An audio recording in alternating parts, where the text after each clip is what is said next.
on the air.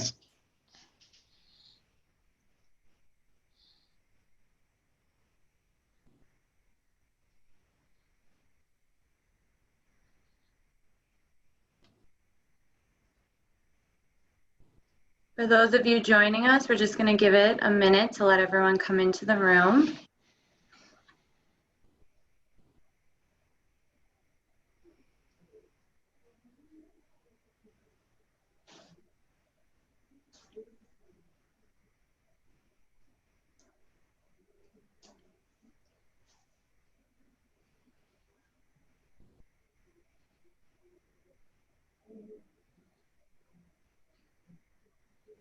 All right, let's get started. Good afternoon, everyone. Thank you for joining us for our trade show this year, virtual trade show. Definitely a different experience, but a great one nonetheless. And thank you for joining us at this breakout seminar. We have a really great panel for you for how technology impacts your business. A great topic, definitely predominant always, but especially right now. I'm your event planner at the HIA-LI. I'm Ariana.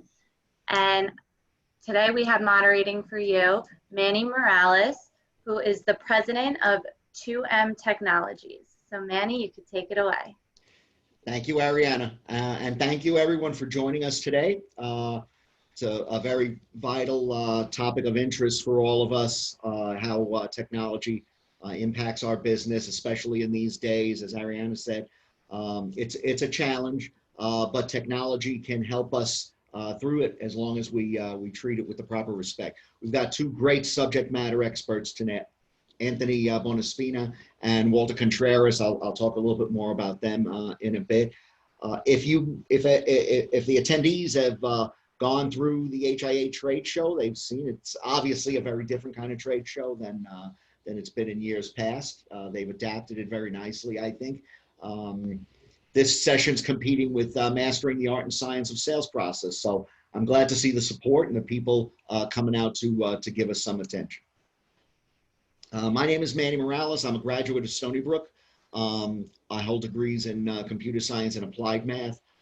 I entered the computer field in 1980 when I was 3, right? And my first account is still a customer. My primary skill set is creating business software and solutions, consulting, and the Microsoft Azure cloud specifically, and I'm a Microsoft MCP. And recently I taught some Azure classes at Microsoft's New York City office. 2M Technologies was founded in '87. We're located in Hauppauge, and we're a Microsoft Silver partner since 2004. We've got software and concentration in a couple of different vertical markets: manufacturers, distributors, and service, both on-prem and SaaS type of solutions. I'm also co-chair of the HIA's Technology for Business Committee, along with Chris Coluccio, great guy. You may know him. He actually, has been one of the co-chairs for the Tech for Business Committee for a while. He heads up TechWorks Consulting, a great outfit. We do work with them on a constant basis. The Tech for Business Committee it's a great resource to the Long Island business community. There's a lot of talent in that group, and we are willing to share and to provide services and advice to members throughout the HIA and the Long Island community. Contact us if you're interested. You can get a hold of me. I'll give you my contact information at the end, or through the HIA. Okay, Anthony Bonaspina holds dual degrees in electrical engineering and computer science. He received his BSCE and BSCS in electrical design engineering and computer science from Polytech of New York. He has over 35 years experience in hardware design and software programming. Anthony specializes in computer and cloud networking and has collaborated with clients and third parties on creating custom software design, as well as a web presence, and CP, ACC, and ADA accessibility experts. In fact, we're going to talk to him a little bit about ADA. Out of college, Anthony worked as a senior design engineer at Hazeltine. He was an EE on several government projects, including top secret and black level clearances. Anthony's the founder of Computer Techniques, who successfully, which is a successful computer company specializing in custom-made computer systems and software. In '95, he founded GRQ, which is now Long Island Tech Advisors, his current enterprise. It's a managed service provider and consulting firm. They address business computing and software needs of corporations across the country. Company specializes in disaster recovery, cybersecurity, and compliance, very important topics in these days. And he's an accessibility expert in ADA compliance and best practices for federal and international standards and protocols in the development and design of accessible digital offerings, websites, mobile apps, and work environments for people with disabilities. He's led the accessibility remediation efforts for clients such as Intuit, Morgan Stanley, Cablevision, American Airlines, Royal Caribbean, Toyota, Suffolk County, and Washington State, and many others. So Anthony, thank you for joining us today. Our other subject matter expert is Walter Contreras, the founder and CEO of Motiva Networks since 2007. Walter brings more than 25 years of technology industry leadership in cybersecurity and software development. Walter oversees the corporate direction and strategy for Motiva's operations, including sales, support, consulting, marketing, and partners. He focuses on strategy, leadership, innovation, and clients. His motto is, "It's our duty as an organization to empower small businesses with tools and innovations second to none, so they too have a chance to succeed as a global member of the business community." Before creating Motiva, Walter worked as at NSL LIJ Health Systems as a support engineer, and was there that he was fully inspired to help others. With Walter's vision, Motiva's expanded their IT services from the traditional model to something unique where cybersecurity is paramount.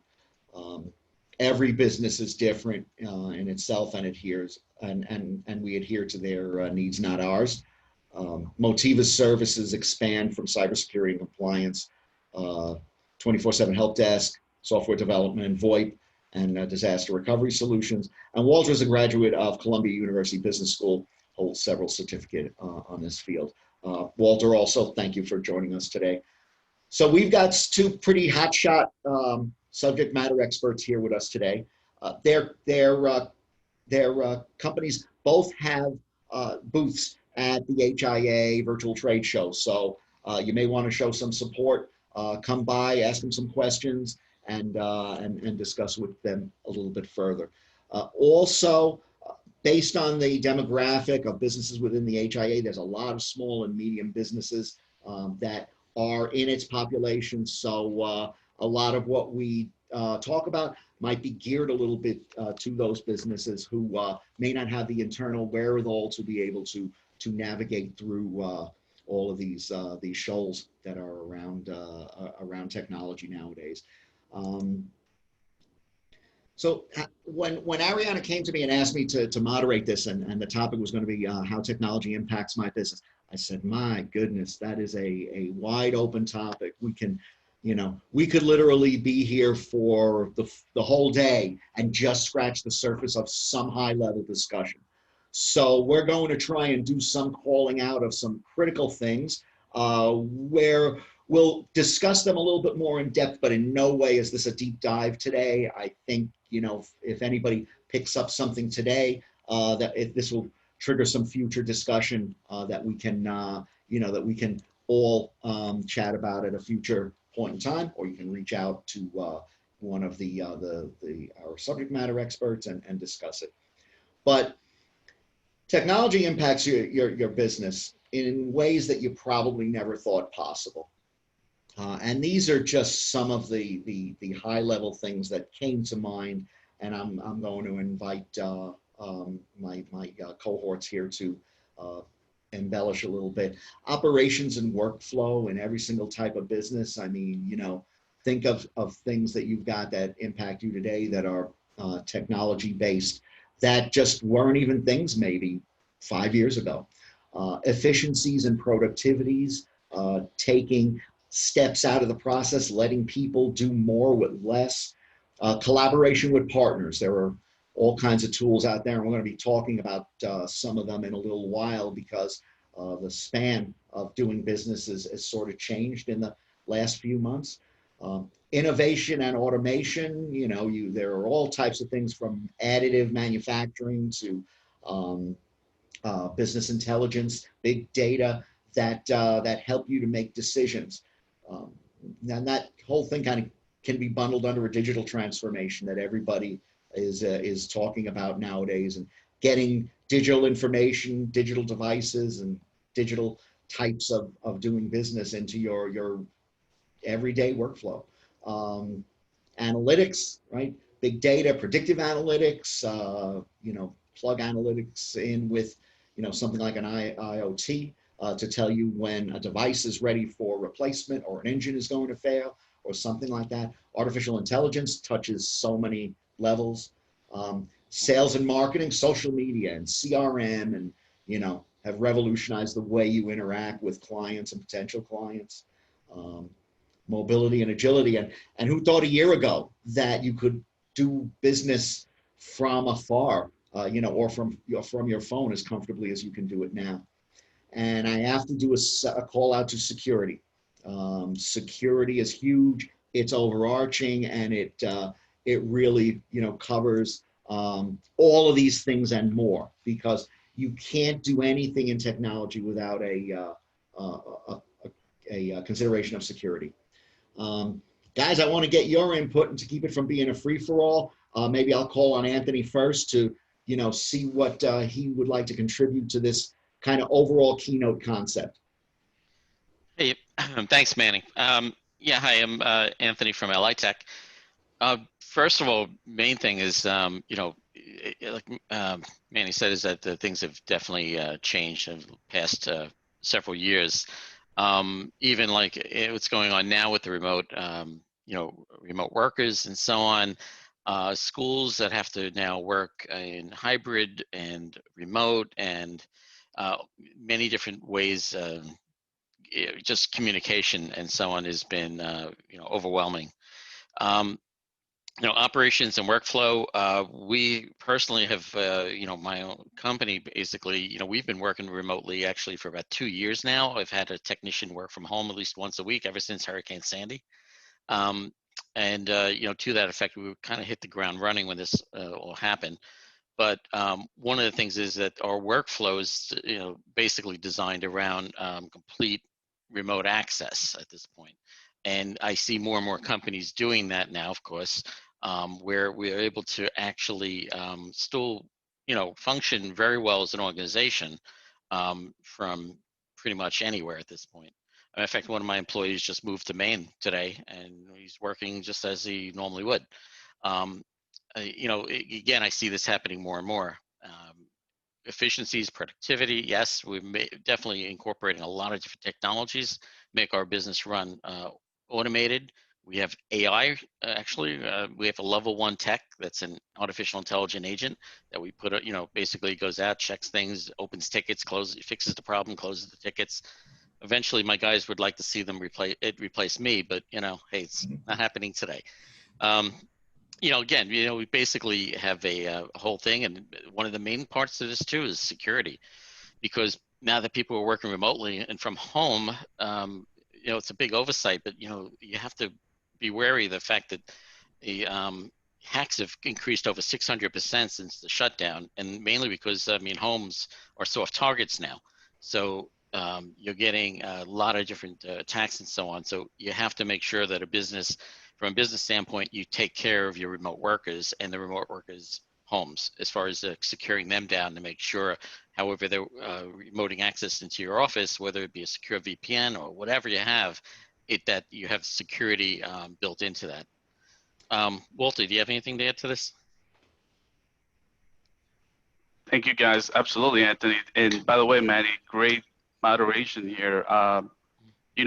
I think of technology as the path to growth, right? So for me, I'm saying to myself, why aren't 200 people on this webinar? As technology is the only driver right now for companies' growth.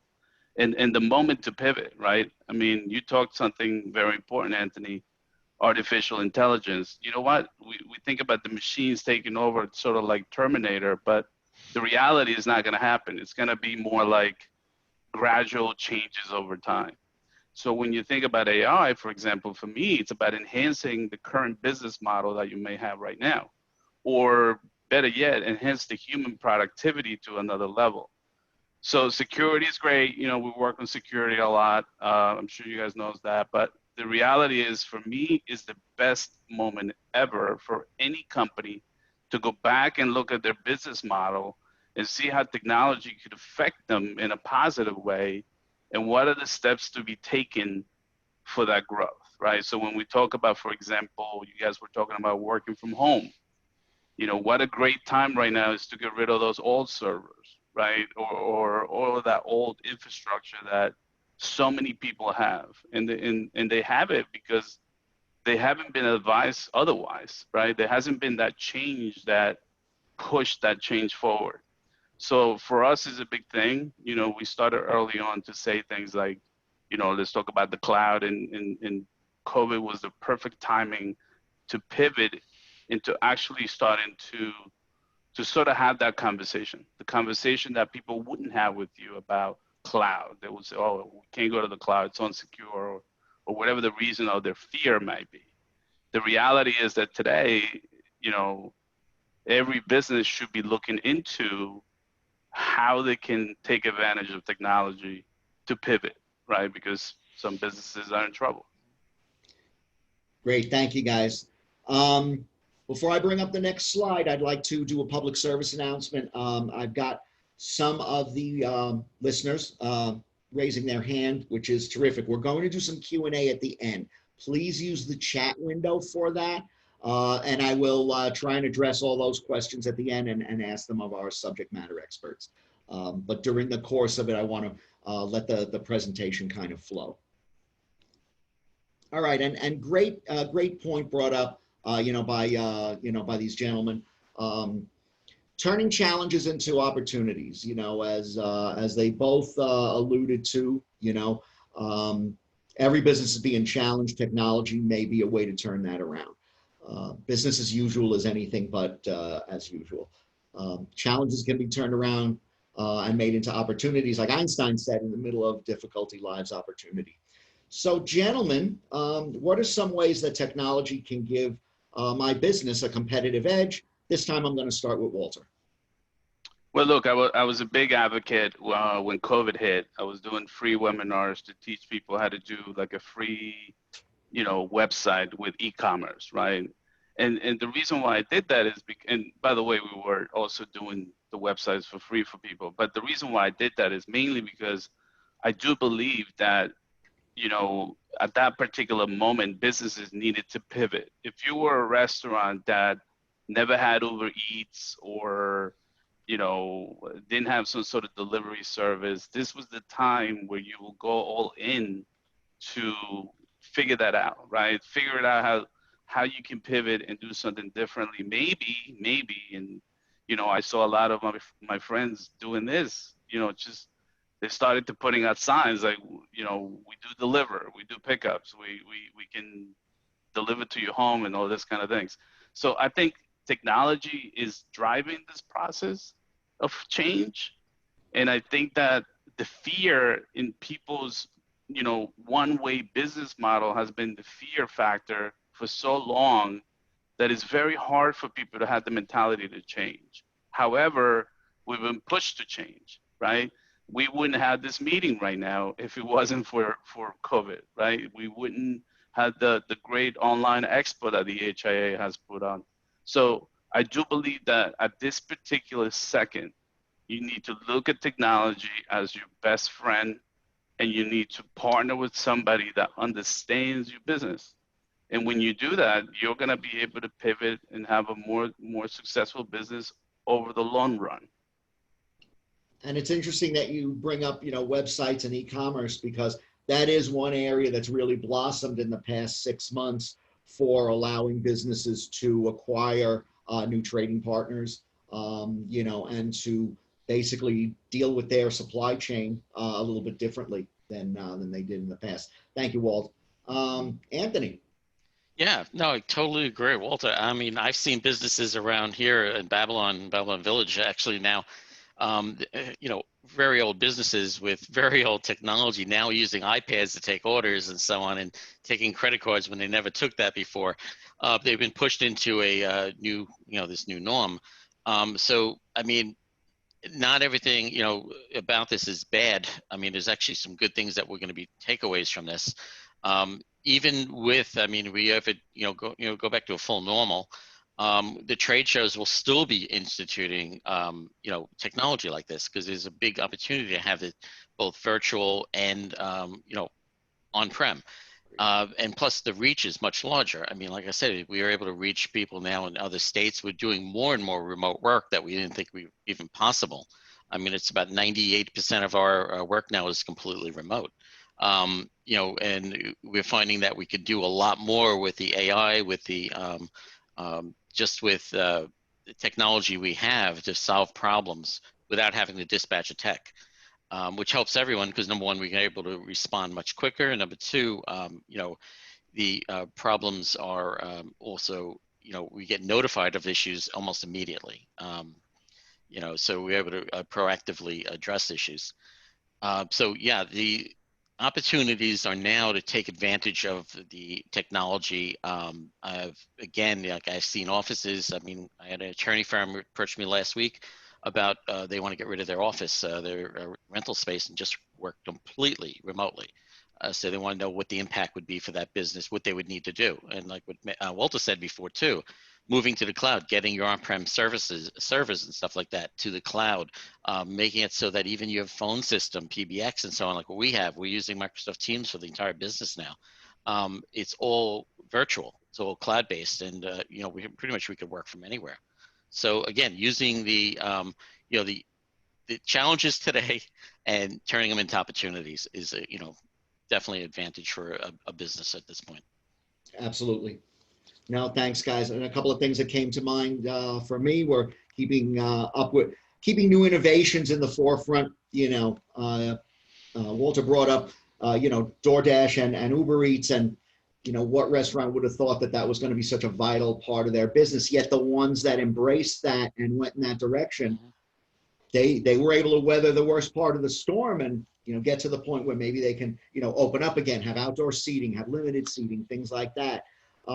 There are evolutions to different technologies, running the gambit from social media and CRM and digital ERPs to manage your supply chain, to things for manufacturers like additive manufacturing, digital printing.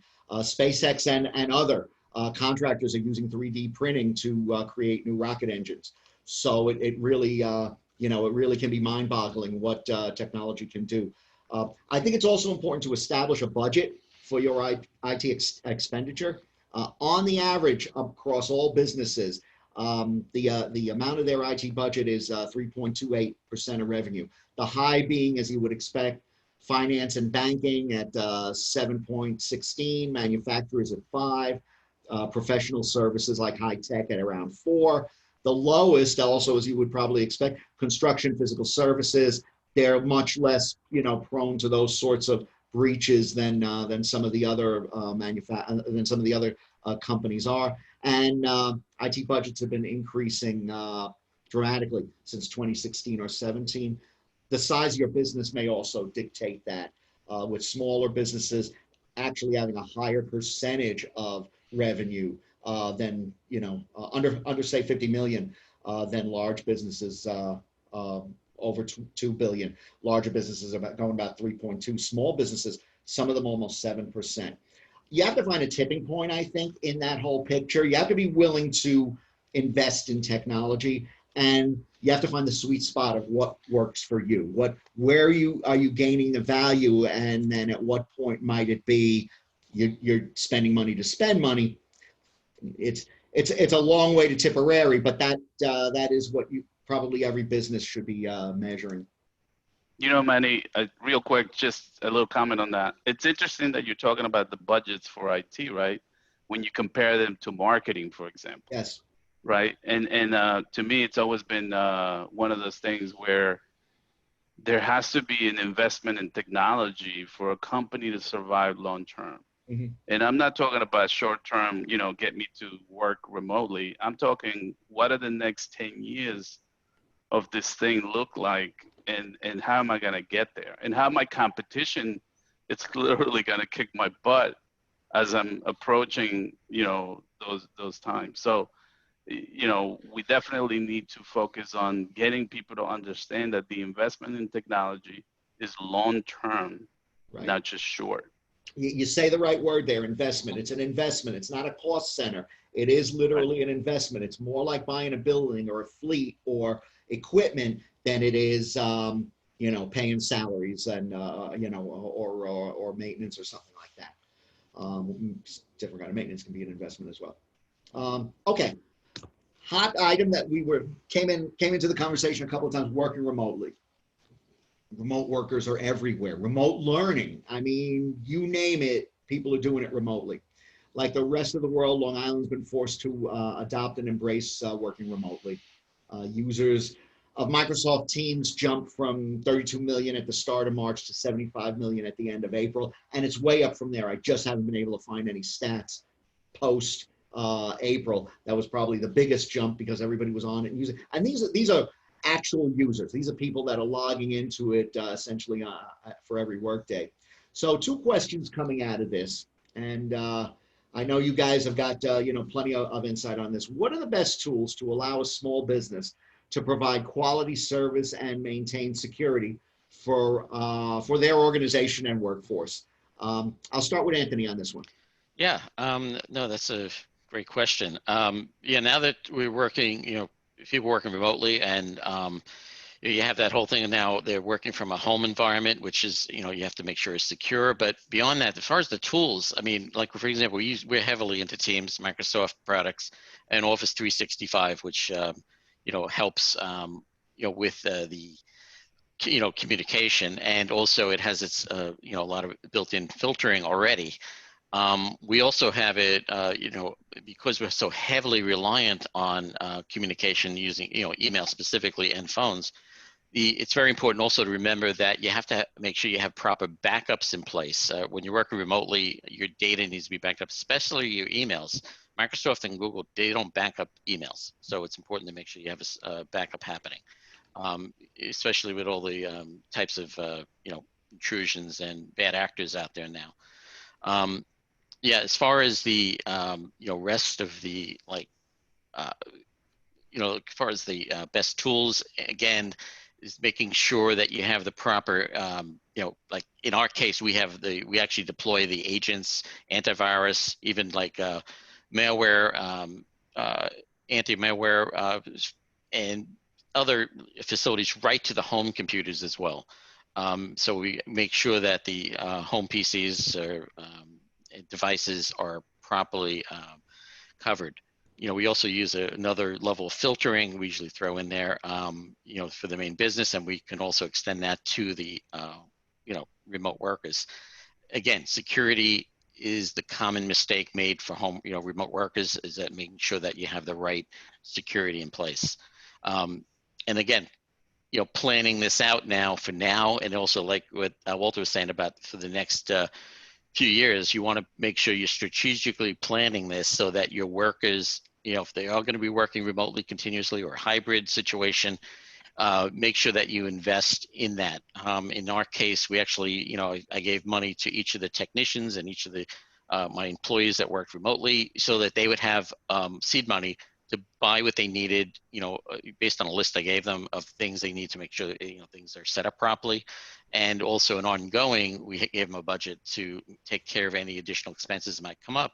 This way they don't have to, they don't opt out in getting something cheap as far as a router and so on, or a device at home, even a wireless, to make sure everything is under complete management, centralized management, so that we're, you know, making sure that the remote workers are secured. Walter. Thank you. You know, this is, to me, guys, the perfect timing to open up a conversation about people working directly on the cloud, right? And, you know, not only is the perfect timing from the need, but it's also the perfect timing because the technology has matured quite a bit, right? So when you think about, for example, I'm going to talk about something called WVD, Windows Virtual Desktop. You know, it was just on beta last year from Microsoft, and it's really this component where you can host, you can take all of the hardware you have in your office and just host it on the cloud, and your users will have to log into this cloud platform where all their work is done inside this cloud system.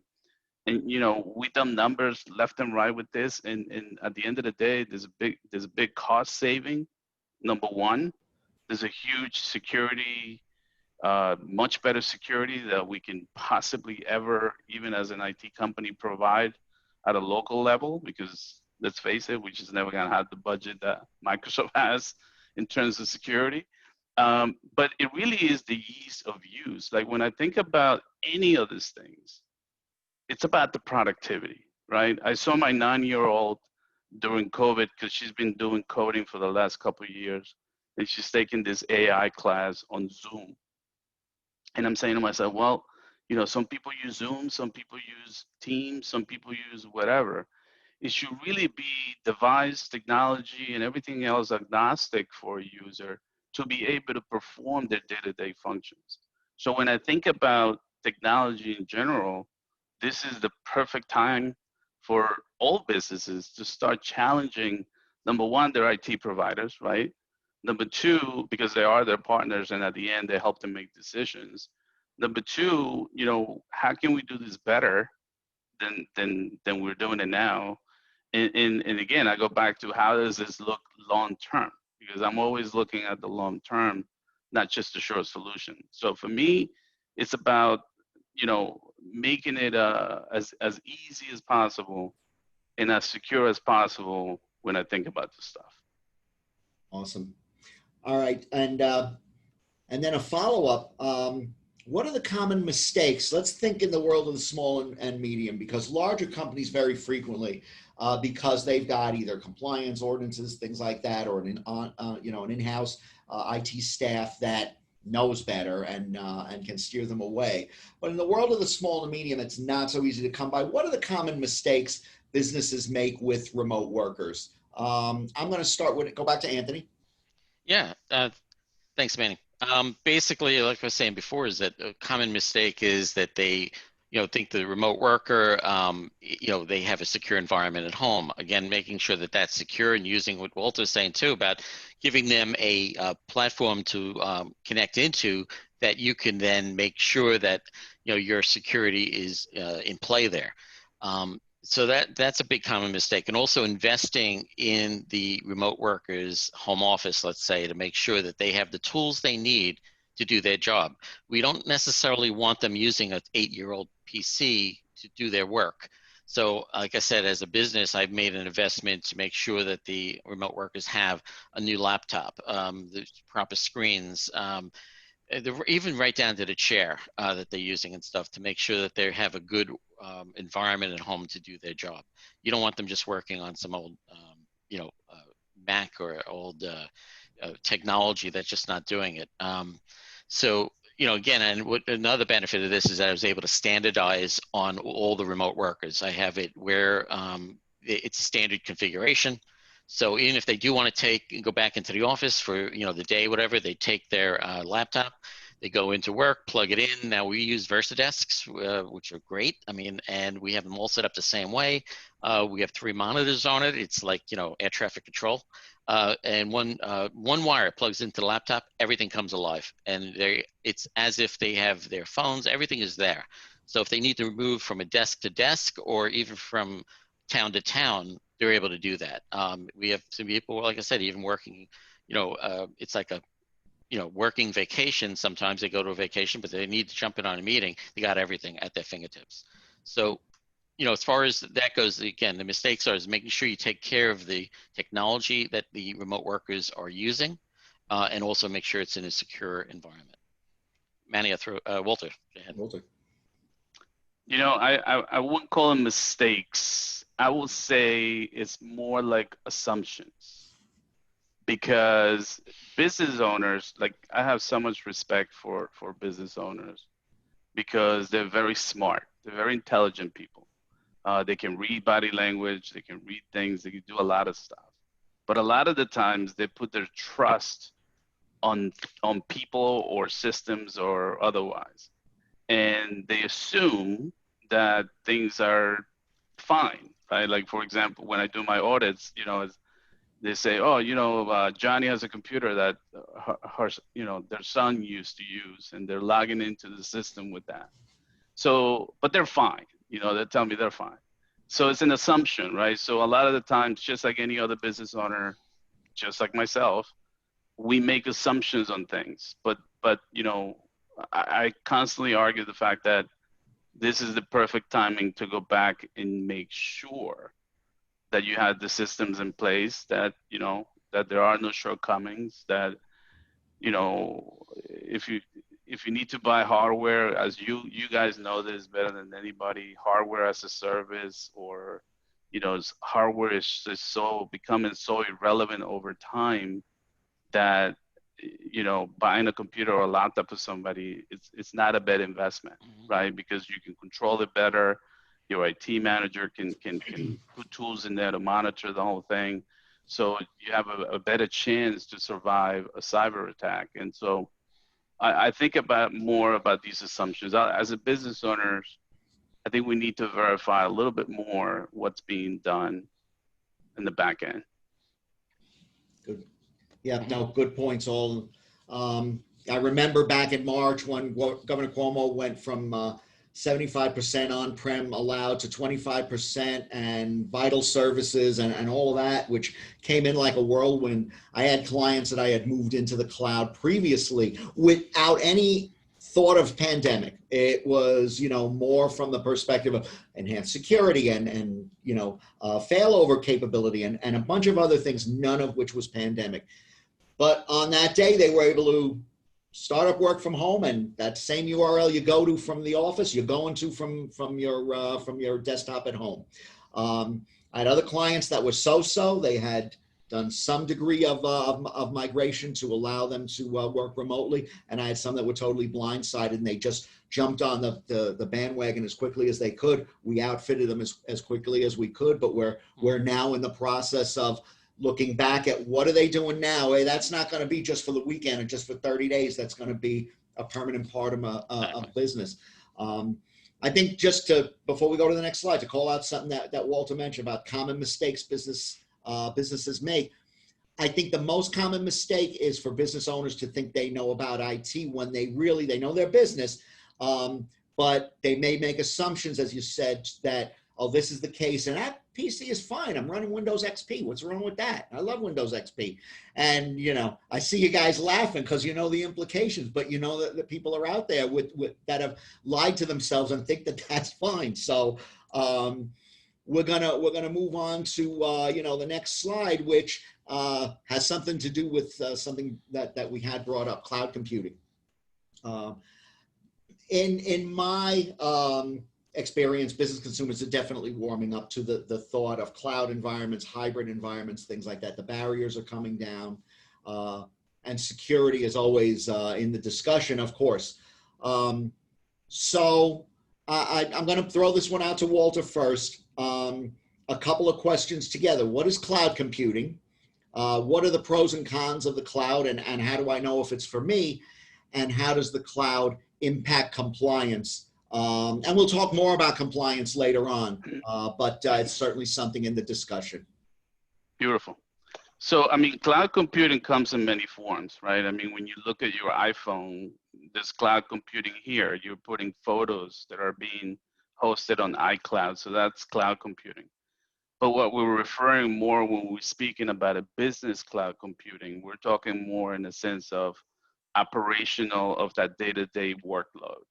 So some people offload email to the cloud, and that's great. I'm like Anthony. I love Office 365. I think that Microsoft has done a great job taking the on-premise server and moving it to the cloud. So for that reason, cloud computing comes in many forms. But what I do like about cloud computing is it's what I think about as compute power, meaning, and I want everybody to kind of, if you walk away from something today, it's the fact that compute power is pay for what you use. In other words, think about like electricity, right? Great, a great example of that was when electricity came out back in the industrial time.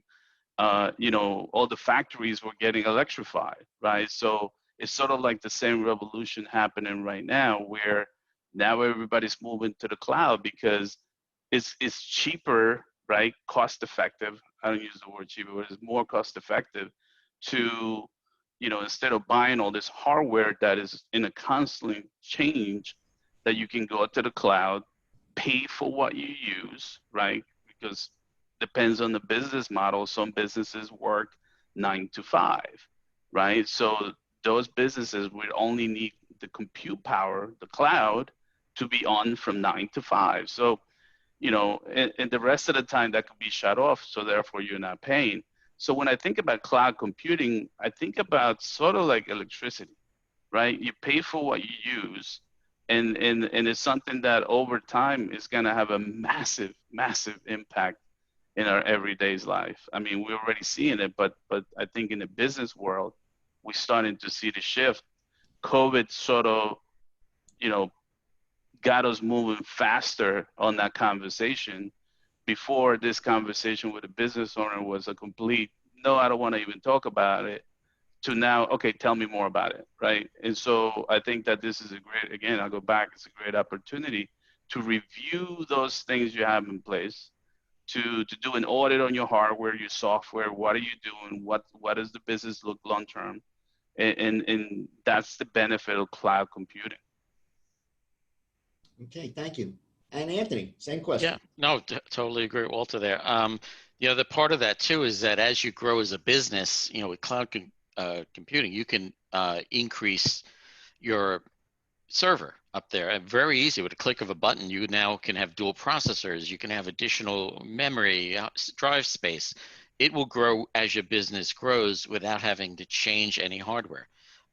It's also from a redundancy standpoint in case of a crash or a storm or a power outage on Long Island. I mean, you're still functioning. All you need is an internet connection or a cell phone connection, and you're back up and running. So from a a reliability standpoint, there's definitely a pro there.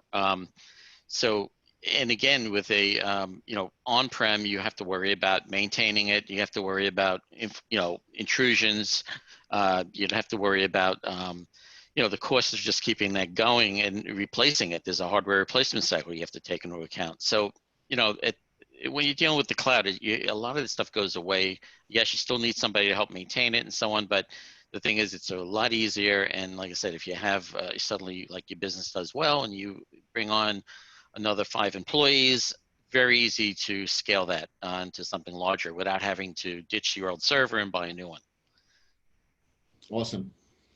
Thank you, Anthony. The second follow-up question is dealing with the economics of the cloud that I'm sure you guys have to field the same question from business owners. Can I buy a server for a lot less than the cloud will cost me, in a year or 2 years? I've already paid for a server. Let's go to Anthony on this one and then bounce over to Walter, because I'm sure you guys have a lot of experience. I get this question all the time. For several $1,000s, you buy a server, but a lot of businesses tend to keep that server well beyond its intended life. And you'll end up with other issues, problems, and security issues, compliance issues. You're much better going with a cloud version of it. As far as the costs of it, over the long term, the cloud would definitely be less, and it will allow you to grow as opposed to a local server. If your business doubles in size, your server's not going to be able to do it anymore. All right, so you're going to end up having to replace that server with another server that's going to have to be a lot larger and more be able to handle the load. So overall, in all, your cloud gives you the much more flexibility for the bang for the buck. So again, you'd be better off with that. Plus, you're dealing with, again, getting back costs. You have the intrinsic cost of, like, if you have an outage, You have a server, it's an on-prem server, you have a power outage, or not too long ago, a truck, was it a FedEx truck or something, went on Route 109 here and took down every possible ISP there was. And, you had no internet now going to the building. So here's the thing, if you had a cloud service, think about what your business would have lost if that server was down for a day or a week in this case. You figure out what your annual income is, business and stuff divided by 365. That's your per day potential loss. Whereas with cloud, you would have still been able to run your business. So these are the other costs. It's not just about buying a server anymore. It's also about your uptime. Walter, can you add to that? Yeah, and you know what? And you can get rid of that emotional attachment you had to these pieces of hardware, right? I mean, the reason why we get that pushback is because there's an emotional attachment to making that purchase. Maybe maybe they took a loan on that server. Who knows, right? So there's an emotional attachment to that I think plays a role on their decision-making process. Look, anytime you have blinders on you, and Manny, you know this, you're a mathematician. Anytime you have blinders on your decision-making process based on emotional things, they're not going to be the right decisions, period, right? Because when you take, I mean, I've done this 100 times, when you take the price of a server and what you were talking about, Anthony, about downtime, can you imagine the downtime for a business to be out 2 weeks or a week? I mean, that's payroll, right? That they still got to pay. That there's customers that are not being served. There's just so many components to that server piece that at the end of the day, it just sort of holds you back. Mm-hmm. So the cost conversation for me, I don't use words like easy or anything like that, but you can get to a place where it's comfortable to have that discussion because it just makes a ton of sense. Agree. Yeah, guys, there's definitely an educational experience in letting potential owners or users of the cloud understand what they're getting. There is a flexibility aspect. There is an aspect of use what you're going to use. So if at 3 o'clock in the morning you don't need this level of power of your database because all that's there is just your website, then you can scale it accordingly and gain those benefits. And that's something you couldn't do on-prem. On-prem, you think you're going to be here in 5 years and you're going to grow your business 20% by then. You got to buy that server for when you grow 20%. If it doesn't go there, too bad. If you buy for today, you can scale it up and there are some terrific economics available in the cloud. Okay, the big kahuna, security, is it's always in the discussion, regardless of what technology we're talking about. Heisting data is a new way to make money. Hacker methods evolve every day. It's like anti-submarine warfare. More breaches each and every day. And I'm a big fan of the Internet of Things, but IoT devices are high on the list of the vulnerability points. The human factor is generally the most vulnerable. So, and we're starting to run to the end of our time. So I'm going to put forward 2 questions apiece to you guys and let you field them and then turn it over to the next guy. I'll start with Walter. What should I be doing to secure my business's top assets? Data, reputation, IP, etc. And what are the best ways to protect my data from intruders and from within? Well, I think you said it better than anybody. All due respect to business owners, they're not IT personnel, and most certainly they're not cybersecurity experts. So I think having someone like the 3 of us working with them and advising them on security is the #1 thing. And again, verify, trust but verify, right? So make sure that that even your IT provider is on top of their game. I think there are pieces that, when we talk about security in our business, like multi-factor authentication, right? The method of where you get a second authentication to your phone, text, or whatever, we make it a mandatory thing, right? Like we don't have anybody that doesn't have multi-factor. And we actually have turned people down to work with us because they refuse to use their phone as a method to authenticate. However, I know that without multi-factor, a hacker could get in there, right? So there's a lot of pieces. It's a very loaded question because there's a lot of components on that question. But I will tell you that, understanding the very basics of security, things like, you won't put your name on certain sites, or again, multi-factor authentication. You can even do that on Facebook today. Those are things that are very easy to set up, the very basic level. Those are the things that I will think about first. Anthony? Yeah, no, absolutely. Yeah, as far as securing things, number one, these clients, I've gone in, I've dropped clients because of this. Number one thing, because we can replace everything except data. And I've seen businesses without any kind of real good data backup. So part of our philosophy when we roll out a new client, we make sure we actually roll out a data backup plan that they have to adhere to. And we control it and so on. But every business, you got to remember that you need to be able to access and check to make sure your data is being backed up. As far as your IT firm you have, ask them and have them show you, give them a report, get reports on, make sure your data is being backed up properly. It's very important, okay? As far as cybersecurity hacks and so on, reputation is very important, because if you get hacked and your customer data is out there, you got to report that within like 48 hours. You have to be able to make sure that, certain things. Now, you don't want to get to that point. So we want to make sure that you have things in place to make sure your reputation is protected. Cybersecurity insurance is a good thing. Also, I would highly recommend that. Also, like, as far as, protecting from within, your employees are your biggest vulnerability to any security hack. Okay, so that's why it's training to the employees is very important. And we do this on a regular proactive basis. We actually send out fake phishing attempts and so on periodically and see who screws up and fails. We had one of the real estate firms we were dealing with, 50% of their agents failed. Give you an idea on the fake phishing attempts, that they clicked on it and actually went through and started proceeding to give their credentials. So it's very important to make sure your employees are trained, and it comes down to your securing your business as well. No, all good points, guys, definitely. I want to call out that October is National Cybersecurity Awareness Month, and all of these are great topics in keeping with the spirit of the season. Hug an IT professional of your choice. Okay, compliance and governance. Sometimes compliance and governance are like when you were a kid, you used to go to the bank. You used to really hate that part of the show. But this is really, really so important. It varies from industry to industry, and the information that you're going to be handling. Personal information is you always need to guard it.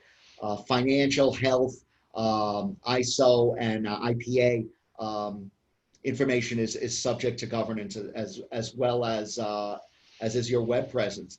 So I'm going to start off with Anthony on this one. I'll again put up 3 questions this time. What exactly is PII? Personally identifiable information. What type of information is that? How can technology help me to stay compliant while I'm doing business?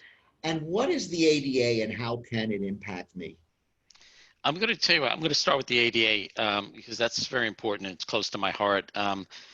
About 10 years ago, I got into this because my cousin, he's blind. He was a teacher, and he went blind because of a mold spore, and he's been blind for about 15 years now. But 10 years ago, I met him at a party, and because I had a question because a technician from another state had contacted me doing some physical on-site work, and he was blind. And I'm like, hey, how can this guy work? He's blind, so I asked my cousin this question, and he hit me. First of all, he says, when I asked him, does he know anything about accessibility? He says, what do you think? So at that point, I kind of dove into this, and the ADA, with CAD compliance and so on, back in, a few years back, the Department of Justice has signed into law basically now that your website and apps and even software that you design has to be ADA compliant, meaning it's treated as a brick and mortar business now. So, same as having curb cuts, handicap spots, and your counter height tops and bathroom doorways and so on, it applies now to websites. A blind person can go to a website and they read it using a screen reader. Okay, that's how they actually see the site. They read it. Now, that only works if your website is compliant. Now, the reason I'm saying all this is very important for small businesses, and mainly small businesses now because they're under attack. You can get sued if your website is not compliant. So it's very important to contact your website designer and have them make sure that they know about this stuff. And if they don't, find yourself a new website designer or have them get trained on it, and make sure you at least jump ahead of the train on this one and get working on it as far as making sure it's compliant. And again, it's a whole bunch of stuff out there. I don't want to tie up this webinar with it, but it's something you need to be aware of, and it's impacting every business out there.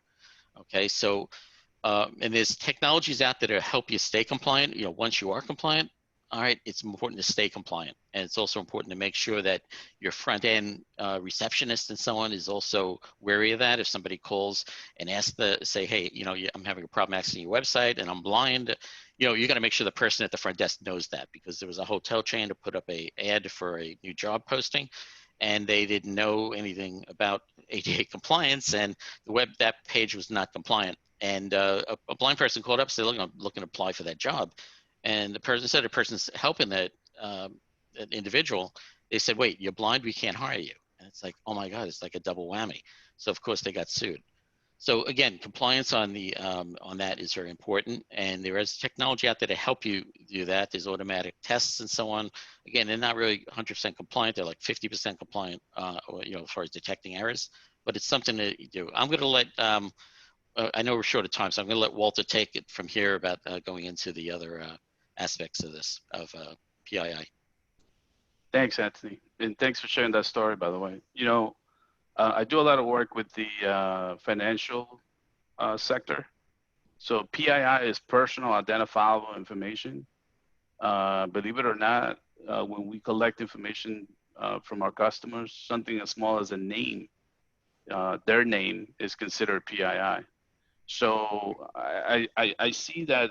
I happen to think that, you know, unless the whoever is pushing forward this compliance is really pushing forward, I find people that don't pay attention to compliance so much unless they have to, right? Unless they have to comply to and adhere to certain rules. So in the financial industry, we find people that maybe they just don't even know what they need to be in compliance with. But in the state of New York, for example, if you're collecting, there's something called the SHIELD Act, and it passed right before COVID, so that's why probably we haven't heard so much about it. But if you're collecting something as small as someone's name, you have to comply with the SHIELD Act if you're in the state of New York. So I happen to think that compliance is going to become a bigger thing over time as we see more data hacks happening, you know, right now. Definitely. No, thanks. Those are all great, you know, great thoughts, and, you know, drills the urgency of and the imperativeness of keeping that sort of information protected. It's the business owner's responsibility to do that, and also to make their sites compliant, you know, as Anthony echoed, just like their brick and mortar facilities. Okay, in the after getting the 5-minute warning, I did want to provide this this opportunity for all three of you guys, for all three of us rather. In the coming year, what do you see as the top 3 hottest areas of technology? And I'll start with Walter. You know, it depends where, right? Like I have another business, software development. In software development, we see AI as a huge trend, artificial intelligence and machine learning. You know, we're training MLs, what we call machine learning right now, to be as efficient as a human. And you'll be surprised how close we get. But so it really depends on the industry. If you're, you know, I will say that the most basic stuff that you need to think about in terms of technology will be, one, see how feasible the cloud is for you. Number 2, you know, you have to partner with somebody that really understands security, even at a very basic level. And like Anthony said, you know, partnering with someone that understands your business first is probably more important than all of these pieces of technology. So thank you again for this, Manny, and that's basically it for me. Well, thank you, Walter. Anthony. your Yeah, thought. no, I echo Walter's statements there. Yeah, again, the future is going to be multifaceted, and it's an ever-changing landscape. So the more we can go where you have the flexibility in your business and technology to you change with it, make sure you have a budget put aside for your technology. It's very important. Because things will be changing, and you're going to have to make some investments in technology. Technology is going to be the make or break a business these days. All right. So going forward, it's an important aspect to make sure you have investments in your hardware, cloud-based, also security and training for your employees. Very good. My top ones were cybersecurity, blockchain, because that's got implications far beyond currency, and also AI and cognitive cloud computing, as those two start to blend together and kind of infiltrate the entire world more and more, so to speak. Okay, I did not see any questions in the Q&A. You have our contact information available. If anybody wants to talk more about some of these subjects, please feel free to reach out to us at those contact points. Ariana, thank you for inviting us for the HIA. I'm honored to have been able to put this presentation on with this level of talent around me. Guys, thank you so much for making this easy. Thank you. You guys did a fantastic job. You were a great panel. So thank you everyone for coming. I have added in the chat, you could click right there and go back to the virtual trade hall and check out some more booths, check out some of these panelist booths. And thank you. Thank you again, Anthony, Walter, Manny, you did a great job moderating. Thank you. All right. Thanks a lot. Thanks all. Bye. Have a great one. Be well. Bye-bye. You too. Bye-bye.